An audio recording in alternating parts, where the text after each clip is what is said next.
Hello friends, आपका स्वागत है एक और धमाकेदार वीडियो में। आज की ये वीडियो काफ़ी ज़्यादा धमाकेदार होने वाली है क्योंकि आज की इस वीडियो के अंदर हम क्लास 12 हिंदी के जो बहुत ही ज़्यादा महत्वपूर्ण प्रश्न है वो हम आज की इस वीडियो के अंदर देखने वाले हैं। यदि आप आज की इस वीडियो को पूरा देख लेते हैं तो बोर्ड एग्जाम में आपको 100 में 100 लाने से कोई नहीं रोक सकता है। आज की इस वीडियो में हम उन्हीं प्रश्नों को डिस्कस करेंगे जो बोर्ड एग्जाम में कई बार पूछे गए हैं। आप इस वीडियो को लास्ट तक ज़रूर देखें। तो चलिए सीधे अब हम इस वीडियो को स्टार्ट करते हैं और जो बहुत ही महत्वपूर्ण प्रश्न है उसको हम आज के इस वीडियो में देखते हैं। तो पहला प्रश्न ये है कि दिए गए गद्यांश पर आधारित निम्नलिखित प्रश्नों के उत्तर दीजिए। तो ये बहुत ही ज़्यादा महत्वपूर्ण प्रश्न है। ये बोर्ड एग्जाम में 10 नंबर का पूछा जाता है। तो इसमें देखते हैं कि कौन सा जो गद्यांश है वो बहुत ही ज़्यादा महत्वपूर्ण है। जैसे कि गद्यांश है कि जन का प्रवाह अनंत होता। मैं आपको दिखा देता हूँ जो ये गद्यांश है वो बोर्ड एग्जाम की दृष्टि से काफ़ी ज़्यादा महत्वपूर्ण है। तो आज की इस वीडियो में हम इसी गद्यांश को सॉल्व करने वाले हैं। आप देख सकते हैं कि आपकी स्क्रीन पर ये गद्यांश है। ये गद्यांश इस बार के बोर्ड एग्जाम के लिए काफ़ी ज़्यादा महत्वपूर्ण है। तो आपको इसको तैयार कर लेना। जैसे कि इसमें लिखा हुआ है कि जन का प्रवाह अनंत होता है, सहस्त्र वर्षों से भूमि के साथ राष्ट्रीय जन ने तदाम्य प्राप्त किया है। जब तक सूर्य की रश्मियां नित्य प्रातःकाल भुवन को अमृत से भर देती हैं तब तक राष्ट्रीय जन का जीवन भी अमर है। इतिहास का अनेक उतार चढ़ाव पार करने के बाद भी राष्ट्र निवासी जन नई उठती लहरों से आगे बढ़ने के लिए अजर अमर हैं। जन का संततवाही जीवन नदी के प्रवाह की तरह है जिसमें कर्म और श्रम के द्वारा उत्थान के अनेक घाटों का निर्माण करना होता है। ये जो है बोर्ड एग्जाम की दृष्टि से काफ़ी ज़्यादा महत्वपूर्ण गद्यांश है। तो आज की इस वीडियो में हम इसको सॉल्व करने वाले हैं। तो इसको भी सॉल्व करेंगे और आगे जो बहुत ज़्यादा महत्वपूर्ण है उसको भी हम देखने वाले हैं आज के इस वीडियो में। इसमें क्या पूछता है, इसमें इतने प्रश्न हैं। इसमें पहला प्रश्न जो कि कंपलसरी रहता है, 2 प्रश्न है। एक तो ये कि दिए गए गद्यांश का शीर्षक एवं लेखक का नाम उल्लेख कीजिए। दूसरा ये कि रेखांकित अंशों की व्याख्या कीजिए। ये जो 2 प्रश्न हैं ये बिल्कुल कंपलसरी हैं, आपको गद्यांश में मिलेंगे ही मिलेंगे। ठीक है, तो चलिए देखते हैं इसको कैसे सॉल्व करेंगे। तो पहला इसमें ये दिया हुआ कि दिए गए गद्यांश का जो है शीर्षक एवं लेखक का नाम उल्लेख कीजिए। तो इसको कैसे आपको लिखना है, चलिए मैं आपको बताता हूँ। तो इसको आपको ऐसे लिखना है, या तो आप 2 तरीका है इसका। आपको ऐसे लिखना है कि प्रस्तुत गद्यांश, जो मैंने गद्यांश बताया कि जन का प्रवाह अनंत होता है, देख लीजिए ये जो है ये बोर्ड एग्जाम के दृष्टि से काफ़ी ज़्यादा महत्वपूर्ण है। तो आपको इसको टिक कर लेना है, जन का प्रवाह अनंत होता है। तो प्रस्तुत गद्यांश हमारी पाठ्य पुस्तक हिंदी गद्य के राष्ट्र के स्वरूप नामक पाठ से अवतरित है। इसके लेखक वासुदेव अग्रवाल जी हैं। तो ये आपको इस तरीके से भाषा में लिखना है। अब देखते हैं शॉर्टकट में आप इसको कैसे लिख सकते हैं। आप इसको ऐसे भी लिख सकते हैं कि पाठ का नाम और लेखक का नाम आपको हेडिंग डालना है। रेड पेन का यूज नहीं करना, मैंने यूज कर लिया लेकिन आपको नहीं करना है।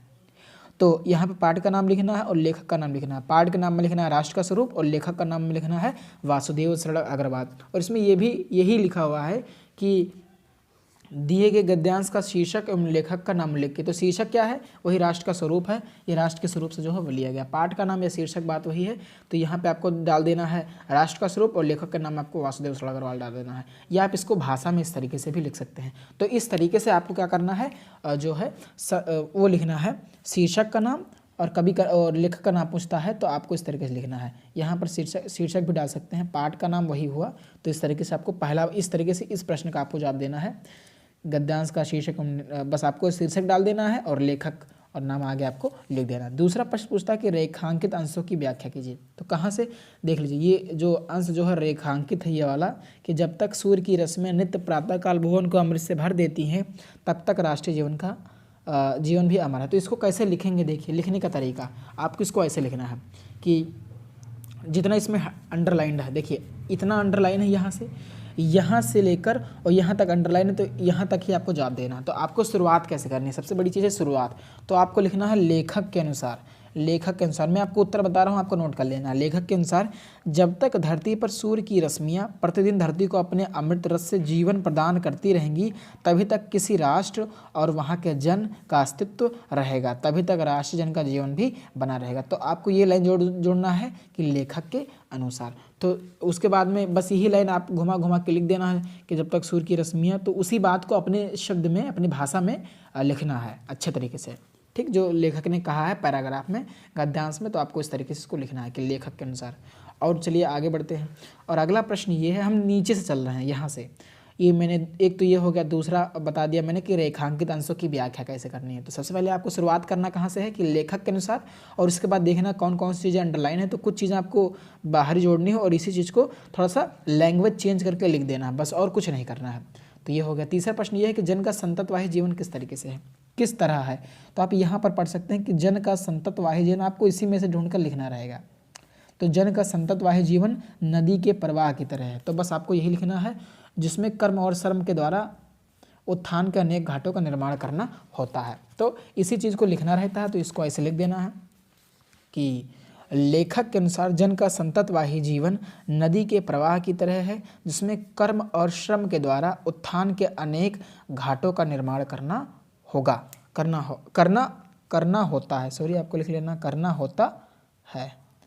तो ये जो पैराग्राफ जो लिखा है देख लीजिए, करना होता है, निर्माण करना होता है। तो इसी पैराग्राफ को आपको लिख देना है। तो ये हो गया तीसरा प्रश्न का उत्तर। अब बढ़ते हैं हम अगले प्रश्न की ओर। तो अगला प्रश्न क्या कह रहा है? अगला प्रश्न ये कह रहा है कि राष्ट्रीय जन का जीवन भी कब तक अमर है। तो आपको इसी में ढूंढना है। तो आप यहाँ पर देख सकते हैं कि जीवन का प्रवाह अनंत होता है। सहस्त्रों वर्षों से भूमि के साथ राष्ट्रीय जन नित्य दाम प्राप्त किया। जब तक सूर्य की रश्मियाँ नित्य प्रातःकाल भुवन को अमृत से भर देती हैं, तब तक राष्ट्रीय जन का जीवन भी अमर है। तो यही इसी में उत्तर छिपा है, बस आपको यहाँ से देख लेना है। तो आपको कैसे लिखना है चलिए दिखाता हूँ। तो आपको इस तरीके से इसको जो है वो लिखना है। चलिए, तो राष्ट्रीय जीवन यहाँ पर लिखना है। प्रश्न यही प्रश्न है कि राष्ट्रीय जन का जीवन भी कब तक अमर है, ये प्रश्न है। तो इसी में से आपको उठाकर यहाँ पर लिख देना है। तो इस तरीके से लिखना है कि राष्ट्रीय जन का जीवन भी तब तक अमर है जब तक सूर्य की रश्मियाँ धरती पर पड़ती रहेंगी और समस्त प्रकृति एवं जीवों के लिए जीवनदायी अथवा अमृत के समान सिद्ध होती रहेंगी। तो ये आपको लिख देना है। और अगला प्रश्न उसको भी देख लेते हैं कि कैसे सॉल्व करना है। तो इसी तरीके से सॉल्व करना रहेगा। अगला प्रश्न ये है कि राष्ट्रीय जन ने किसके साथ तदाम्य प्राप्त किया। तो आप यहाँ पर देख सकते हैं कि सहस्त्र वर्षों से भूमि के साथ राष्ट्रीय जन ने तदाम्य प्राप्त किया। तो आपको लिखना है कि राष्ट्रीय जन ने हजारों वर्षों से सहस्त्र वर्षों मतलब वही हजारों वर्षों से भूमि को अपनी माता के समान मानकर उसके साथ तदाम्य प्राप्त किया है। तो इसमें जो है वो दो क्वेश्चन, एक तो शीर्षक का नाम और लेखक का नाम, और दूसरा ये है रेखांकित अंशों की व्याख्या। ये दो प्रश्न तो कंपलसरी रहेंगे कि पूछा ही जाएगा, और 3 प्रश्न ऐसे रहेंगे जो कि पैराग्राफ से जुड़े होंगे। तो बस उसको आपको पैराग्राफ से मतलब जोड़ के आंसर देना होगा, और मतलब इसी में मिल जाएगा। बाकी रेखांकित अंश की व्याख्या भी इसी में से मिलता है, बस थोड़ा सा आपको जो इसमें लिखा है उसको थोड़ा सा बदल देना रहता है, थोड़ा सा चेंज करके लिखना होता है, बाकी और कुछ नहीं करना होता। तो इस तरीके से आपको गद्यांश पर आधारित प्रश्न का उत्तर देना है। तो यहाँ पर रेखांकित अंशों की व्याख्या करने से पहले आपको लिखना है लेखक के अनुसार, जिससे बोर्ड एग्जाम में आपको अच्छा मार्क्स मिले। तो इस तरीके से लिखना है। तो चलिए अब बढ़ते हैं कि दूसरा प्रश्न ये है कि दिए गए पद्यांश पर आधारित निम्नलिखित प्रश्नों के उत्तर दीजिए। ये प्रश्न भी 10 नंबर का पूछा जाता है। तो इसमें सबसे ज़्यादा महत्वपूर्ण कौन सा है? तो आप देख सकते हैं, मेरे प्यारे नवजलद से कंज से नेत्र वाले, जाके आए न मधुबन से और आओ न भेजा संदेशा, मैं रो रो कर प्रिय विरह से बावली हो रही हूँ, जाके मेरी सब दुख कथा शाम को तू सुना दे। तो ये इस बार की बोर्ड एग्जाम के लिए काफ़ी ज़्यादा महत्वपूर्ण है। तो देखते हैं हम इसको कैसे सॉल्व करेंगे। चलिए, तो इसमें जैसे कि प्रश्न पूछा गया देख सकते हैं, ये भी काफ़ी ज़्यादा महत्वपूर्ण है। तो इसको सॉल्व करते हैं। यहाँ पर देख लीजिए, ये वाला है, इसको सॉल्व कर रहे हैं। तो इसमें प्रश्न ये पूछा, हम नीचे से चलेंगे कि सबसे पहला प्रश्न ये है कि उपयुक्त पद्यांश का शीर्षक और कवि का नाम लिखिए, और दूसरा रेखांकित अंशों की व्याख्या। ये 2 चीज़ तो आपको कंपलसरी रहेंगे। 3 प्रश्न जो है वो अलग रहेंगे, 2 बिल्कुल कन्फर्म है कि यही आएगा। तो कैसे लिखना है? पद्यांश का शीर्षक और कवि का नाम। तो इसको आपको ऐसे लिखना है कि शीर्षक का नाम क्या है, ये किससे लिया गया है? तो पवन दूधी का। और कवि का नाम क्या है? अयोध्या सिंह उपाध्याय हरिऔध। तो इस तरीके से आपको बस ये पूछा है सिंपल, या तो आप पूरी बड़ा भाषा में लिखें कि प्रस्तुत पद्यांश हमारी पाठ्य पुस्तक, या आप सिंपल में भी लिख सकते हैं। शीर्षक का नाम और कवि का नाम आपको हेडिंग डालना है, मतलब इससे, और लिख देना है। तो इस तरीके से आपको जो है वो लिखना है। तो ये तो पहला प्रश्न हो गया। अब हम दूसरे प्रश्न की यहाँ बढ़ते हैं, रेखांकित अंशों की व्याख्या कैसे करनी है। तो इसमें कौन कौन सा जो है वो अंडरलाइन है। तो मेरे प्यारे नवजलद से कंज से नेत्र वाले, जाके आए न मधुबन से और न भेजा संदेशा। तो इसको अब आपको क्या करना है? रेखांकित अंशों की व्याख्या करना है, यानी इसको अब सिंपल लैंग्वेज में लिखना है। तो कैसे लिखेंगे? देखिए, यहाँ पे आपको लिखना है, यहाँ पे ये रेखांकित अंश को हम व्याख्या पहले कर रहे हैं। तीसरे देखिए, तो राधिका पवन से, यहाँ पे तो ये चीज़ है, राधिका पवन से अपनी विरह, कवि के अनुसार राधिका पवन से अपनी विरह व्यथा का वर्णन करते हुए कहती है कि नए मेघों जैसी शोभा से मुक्त युक्त और कमल के समान नेत्रों वाले मेरे प्रिय श्री कृष्ण मथुरा चले गए हैं और अभी तक वापस नहीं आए, ना उन्होंने वहाँ से कोई संदेशा भेजा। तो ये हो गया रेखांकित अंशों की व्याख्या। यानी ये चीज़, यानी इतनी चीज़ को आपको बताना था कि मेरे प्यारे नवजल से कंज से नेत्र वाले जाके आए ना मधुवन से और न भेजा संदेशा। तो कवि के अनुसार राधिका पवन दूतिका से, यानी पवन को दूत बनाकर उससे कहती है, से अपनी विरह व्यथा का वर्णन करते हुए कहती है कि नए मेघों जैसी शोभा से युक्त और कमल के समान नेत्र वाले मेरे प्रिय श्री कृष्ण मथुरा चले गए हैं और अभी तक वापस नहीं आया और ना उन्होंने वहाँ से कोई संदेशा भेजा। तो इस तरीके से आपको लिखना है।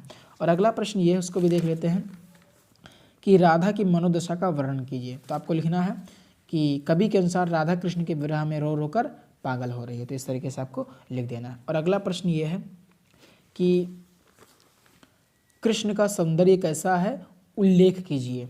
तो इसमें आपको कैसे लिखना है कि कृष्ण आकाश में छाए नवीन मेघों के समान रूप वाले हैं तथा उनके नेत्र कमल के समान है। तो इस तरीके से आपको लिखना है। और अगला देख लेते हैं कैसे आपको लिखना है।